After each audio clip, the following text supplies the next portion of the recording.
ವಿದೇಶದ ಸುದ್ದಿಗಳನ್ನು ನೋಡಿದರೆ ನೇರವಾಗಿ ದೇಶದ ಸುದ್ದಿ ಮತ್ತು ರಾಜ್ಯದ ಸುದ್ದಿಗೆ ಬಂದ್ಬಿಡೋಣ. ಈಗ ವಸತಿ ಇಲಾಖೆ, ರಾಜ್ಯದ ವಸತಿ ಇಲಾಖೆ, ಜಮೀರ್ ಅಹಮದ್ ಖಾನ್ ಅವರು ಮಂತ್ರಿಗಳಾಗಿದ್ದಾರೆ.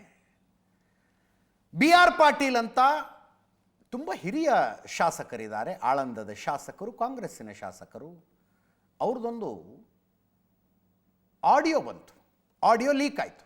ನಾನು ಲೀಕ್ ಅನ್ನೋ ಶಬ್ದ ಬಳಸೋದಕ್ಕಿಂತ ರಿಲೀಸ್ ಅನ್ನೋ ಶಬ್ದನೇ ಬಳಸ್ತೀನಿ. ಆಡಿಯೋ ರಿಲೀಸ್ ಆಯಿತು. ಅವರು ಜಮೀರ್ ಅಹಮ್ಮದ್ ಖಾನ್ರ PA ಸರ್ಫರಾಜ್ ಜೊತೆಗೆ ಮಾತಾಡ್ತಾ ಇದ್ದಾರೆ. ಸರ್ಫರಾಜ್ ಜೊತೆಗೆ ಅವ್ರ ಹೆಸರು ಒಂದೊಂದು ಚಾನಲಲ್ಲಿ ಒಂದೊಂದು ಥರ ಬಂದುಬಿಡ್ತಪ್ಪ. ಬೆಳಗ್ಗೆ ನನಗೂ ಕನ್ಫ್ಯೂಸ್ ಆಗಿಬಿಡ್ತು. ಸರ್ಪರಾಜ ಅಂತ ಬಂತು, ಸರ್ಪರಾಜ ಅಂತ ಬಂತು, ಏನೋ ಬಂತು, ಸಪ್ತರಾಜ ಅಂತ ಬಂತು. ಅವ್ರ ಹೆಸರು ಸರ್ಫರಾಜ್. ಅವ್ರ ಜೊತೆಗೆ ಮಾತಾಡ್ತಾ ಇರೋದು. ಕಾಂಟೆಕ್ಸ್ಟ್ ಹೇಳಿಬಿಡ್ತೀನಿ ಮೊದಲೇ. ಆಶ್ರಯ ಯೋಜನೆ ಮನೆಗಳನ್ನು ಕೊಡ್ತಾರೆ ವಿವಿಧ ನಿಗಮಗಳ ಅಡಿಯಲ್ಲಿ.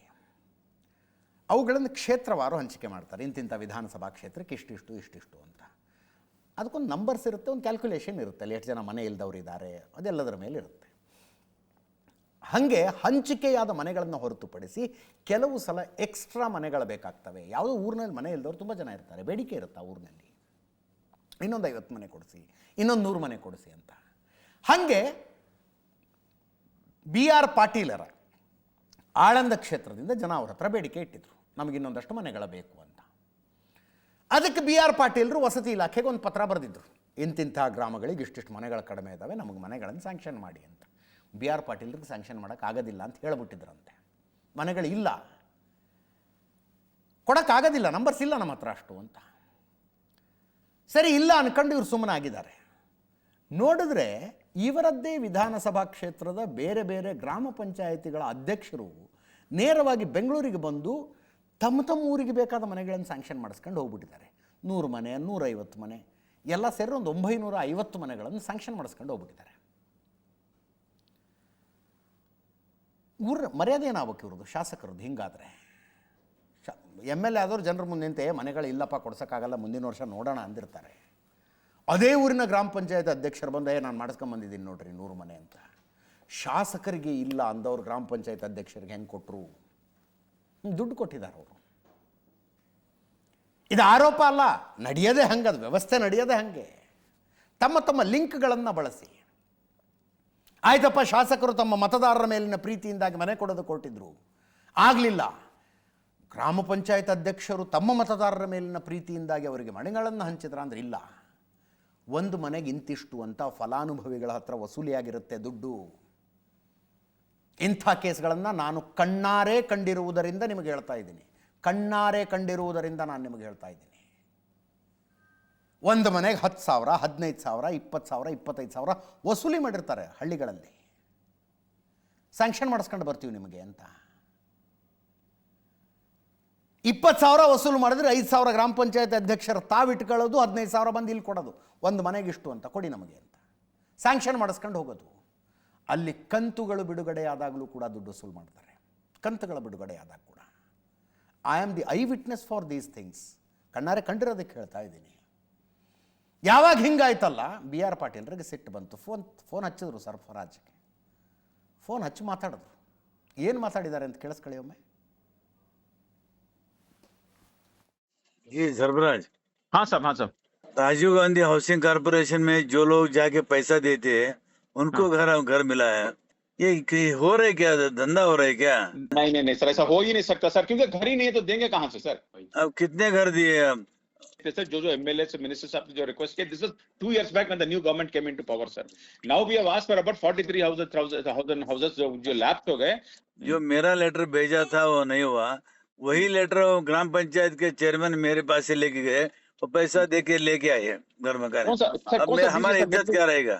मुन्नल्ली 200 मकान, दरगाह शिरूर 100 मकान, गंगापुर BR अम्बेडकर 200 मकान, कवलगा में 200, माडाल में ये 100, फिर 100। Okay sir. टोटल जो है 950। ये पैसा दे के लाए, मैं मुंह खोले तो सरकार हिलेगा। ಮ್ಯಾ ಮೂಗು ಖೋಲೆ ತೋ ಸರ್ಕಾರ ಹಿಲೇಗ, ಬಿ ಆರ್ ಪಾಟೀಲ್ರು ಹೇಳೋದಿದನ್ನು. ಇದಕ್ಕೆ ಹೊರತುಪಡಿಸಿದ ಒಂದು ಪ್ರಶ್ನೆ ನನ್ನ ಮನಸ್ಸಿನಲ್ಲಿ ಯಾವಾಗಲೂ ಬರೋದು, ಎದುರಿಗೆ ಮಾತನಾಡ್ತಾ ಇರೋ ವ್ಯಕ್ತಿ ಮುಸಲ್ಮಾನ ಅಂದ ತಕ್ಷಣ ಯಾಕೆ ಹಿಂದಿಲೇ ಮಾತಾಡಬೇಕು? ಅದು ಹರ್ಕಂಬರ್ಕ ಹಿಂದಿ ಯಾಕದು? ಭಾಳ ಜನರು ನೋಡ್ತೀನಪ್ಪ ನಾನು, ಎದುರಿಗಿರೋನು ಮುಸಲ್ಮಾನ ಅಂದ ತಕ್ಷಣ ಇವ್ರಿಗೆ ಕನ್ನಡ ಮರ್ತೇ ಬಿಡುತ್ತೆ.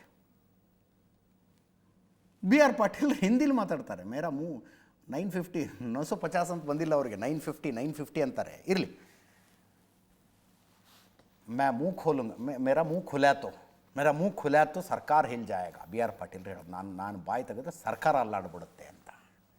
ಇಬ್ಬರ ಮಧ್ಯದಲ್ಲಿ ನಡೆದ ಸಂಭಾಷಣೆ ಇದು. ಇಬ್ಬರ ಪೈಕಿ ಒಬ್ಬರು ರೆಕಾರ್ಡ್ ಮಾಡಿರ್ಬೇಕು, ಇಬ್ಬರ ಪೈಕಿ ಒಬ್ಬರು ಹೊರಗಡೆ ಬಿಟ್ಟಿರ್ಬೇಕು.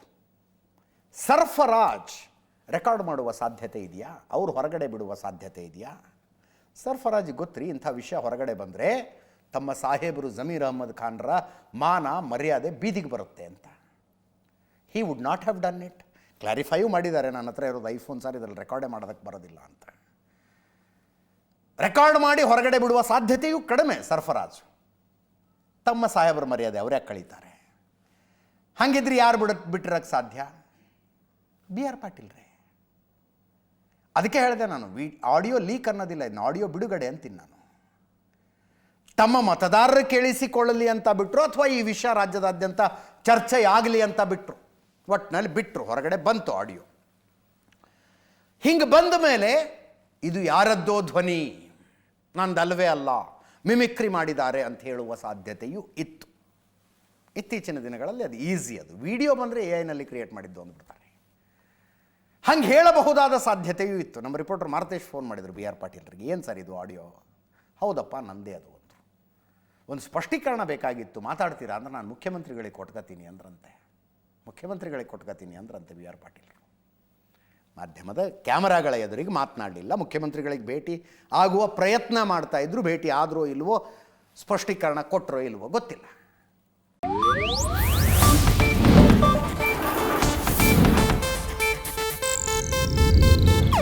ಇದು ಏಷ್ಯಾನೆಟ್ ನ್ಯೂಸ್ ನೆಟ್ವರ್ಕ್ ಪ್ರಸ್ತುತಿ.